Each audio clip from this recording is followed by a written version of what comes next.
عن ابن عباس رضی اللہ تعالی عنہ قال امنی جبریل عند البیت مرتين صلى بالظهر حين زالت الشمس وكانت قدر الشراق وصلى بالعصر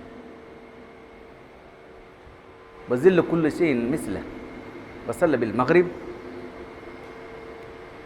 حين أفطر الصائم وصلى بالعشاء حين غاب الشفق وصلى بالفجر حين حرم الطعام والشراب للصائم ولما كان الغد صلى بالظهر حين ظله مثله وصلى بالعصر حين ظله مثله وصلى بالمغرب حين أفطر الصائم وصلى بالعشاء إلى ثلث الليل وصلى بالفجر إذا أسفر وقال والتفت إليه فقال يا محمد صلى الله عليه وسلم هذا وقت صلاة أنبيائك من قبل الوقت بین الوقتین۔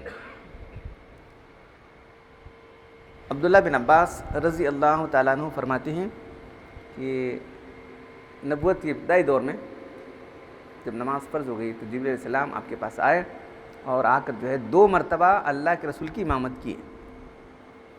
تو پہلے دن جو نماز پڑھائی وہ اول وقت میں پڑھائی اور دوسرے جو نماز پڑھائی آخری وقت میں پڑھائی، تو تمام تفصیل بیان کی جا رہی ہے۔ پہلے دن جب سورج ظہر کی نماز وقت پڑھائی جبکہ سورج ڈھلا، سورج ڈھلتے ہی فوراً تو کچھ سایہ نہیں رہتا نا، سورج بالکل سیدھا تھوڑا ڈھلنے کے بعد کتنا رہتا ہے، وہ اس میں کیا لکھا ہے کانت قدر الشراق، جوتی کا تسمہ کتنا رہتا ہے، بس اتنا ہی سایہ تھا، نہیں بالکل سایہ نہیں تھا، تھوڑا ڈھلنے کے بعد اتنا چھوٹا نا قدر الشراق۔ اس وقت جو ہے ظہر کی نماز پڑھائی، پھر عصر کی نماز پڑھائی جبکہ کسی چیز کا سایہ اس سے دگنا ہونا، اس چیز کا 1 گنا ہو گیا تھا۔ وصلی بالعصر، مجھے نماز پڑھائی، وکان ظل کل شیء مثلہ، کسی چیز کا سایہ اس کے مثل ہو گیا۔ پھر اس کے بعد مغرب کی نماز وقت پڑھائی جبکہ روزہ دار افطار کرتا ہے، تو مغرب کی نماز دونوں دنوں میں کوئی فرق نہیں، پہلے یہ آدھی حدیث میں یہ ہے اور دوسری حدیث میں وہی۔ پھر عشاء کی نماز وقت پڑھائی جبکہ شفق غروب ہو گئی۔ صبح کی نماز وقت پڑھائی جبکہ کھانا پینا جو ہے ایک روزہ دار کے حرام ہو جاتا ہے، یعنی صبح صادق ہو جاتی ہے، اس وقت پڑھائی۔ یہ پہلے دن کا واقعہ ہے۔ 5 نمازیں کس وقت میں پڑھائیں یہ بیان کی۔ فلما کانا غد، جب دوسرا دن آیا تو صلی بالظہر، مجھے ظہر کی نماز پڑھائی جبکہ ظلہ مثلہ، کسی چیز کا سایہ اس کے برابر تھا، 1 گنا سایہ ہو گیا تھا۔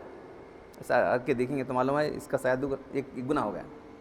پھر عصر کی نماز صلی بالعصر، اور مجھے عصر کی نماز پڑھائی کانا ظلہ مثلہ، اس کا سایہ 2 گنا ہو گیا تھا جب پڑھائی مجھے۔ پھر مغرب کی نماز اس وقت پڑھائی جبکہ روزہ دار افطار کرتا ہے۔ عشاء کی نماز وقت پڑھائی جبکہ 1/3 رات گزر چکی تھی۔ صبح کی نماز اس وقت پڑھائی جبکہ روشنی پھیل گئی تھی، سورج نکلنا نہیں، روشنی پھیلنا الگ ہے۔ اسفار کے معنی روشنی کا پھیلنا ہے، روشنی پھیلے تو پڑھائی۔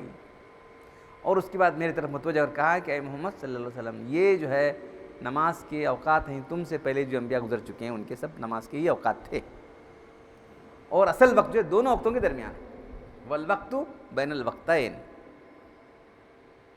تو احادیث کا جو عنوان ہے مواقیت الصلاۃ، نماز کے اوقات کے بارے میں ہے۔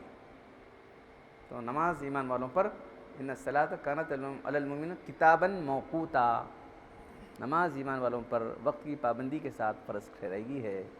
تو 3 دن تو آپ کے سامنے وہ ہوئے، شب برات کی تمام تفصیلات، یعنی جو ضروری تفصیلات تھی آ گئی تھیں، تو پھر سے یہی مضمون چل رہا تھا ہمارا نماز کے اوقات کے بارے میں۔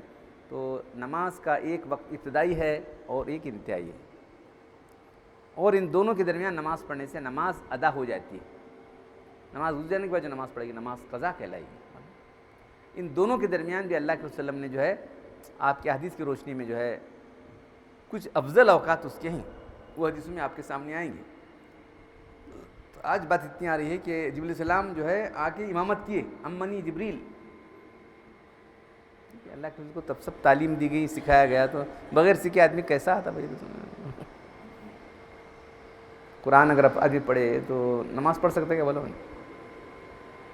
کیسا پڑھنا، کیا ہے، رکعتیں کتنی ہیں، رکوع کس کو کہتے ہیں، سجدہ کیسے ہیں، کیسا معلوم ہو سکتا ہے؟ ایک جو فرقہ تھا، یہ کچھ لوگ ہیں اہل قرآن، کہاں ہے نماز پڑھنے کا طریقہ؟ وہاں ہے 5 وقت کی نماز کی تفصیلات ہیں،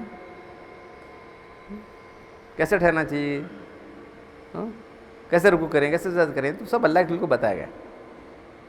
تو یہاں اوقات بتانے کے لیے جو ہے اللہ تعالیٰ نے کو بھیجا تھا. تو پہلے دن جو ہے تمام نمازیں اول وقت میں پڑھ کر دکھائیں، اور دوسرے دن جو تمام نمازیں آخر میں پڑھ کے دکھائیں. تو جب تک آدمی جو ہے بہت ساری چیزیں ہیں جس کو پریکٹیکلی کرتا ہو نہ دیکھے گا، اس کو کچھ بھی سمجھ میں نہیں آئے گا.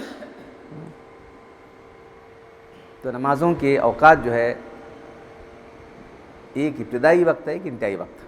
تو امام شافعی رحمۃ اللہ علیہ کے پاس تو ایک حدیث کی روشنی میں انہوں نے لیا کہ جو ہے پہلا وقت ہی ہر ایک جگہ. اب تو وہاں دیکھتے ہیں آپ سعودی عرب وغیرہ میں جو لوگ جاتے ہیں سب نمازیں پہلے وقت پڑھتے ہیں، اول وقت کے ہوتے ہی ساری نمازیں پڑھی جاتی ہیں. سورج ڈھلا کے زور کی نماز، ابھی جو ہم 12 بجے سورج ڈھلنا تو وہاں کے لحاظ سے کہ 12 بجے 12:30 بجے نماز ہو رہی ہے، پھر 3 ساڑھے 3 بجے عصر کی نماز ہو رہی ہے، مغرب کی نماز تو عشاء کی نماز بھی بہت جلدی ہو رہی ہے.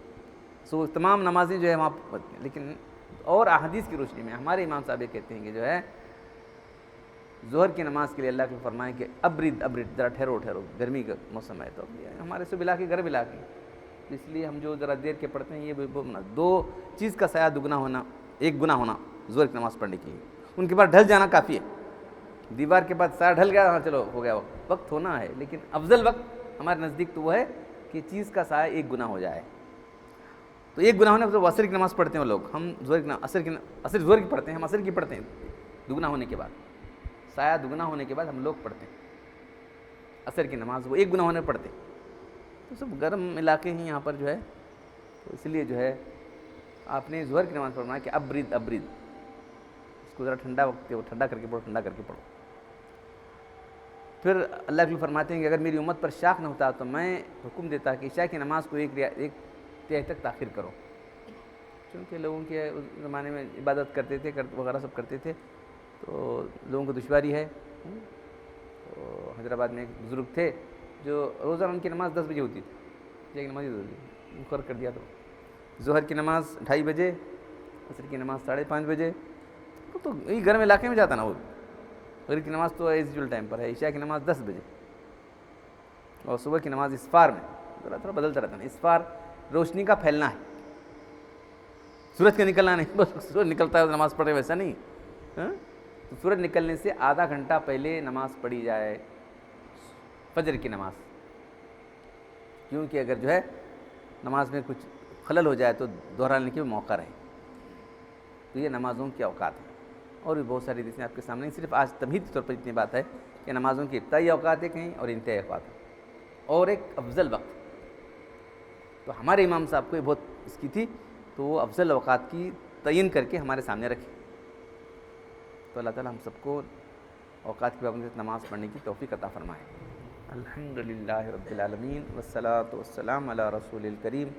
ربنا آتنا فی الدنیا حسنۃ وفی الآخرۃ حسنۃ وقینا عذاب النار. ربنا ظلمنا انفسنا وان لم تغفر لنا وترحمنا لنكونن من الخاسرین.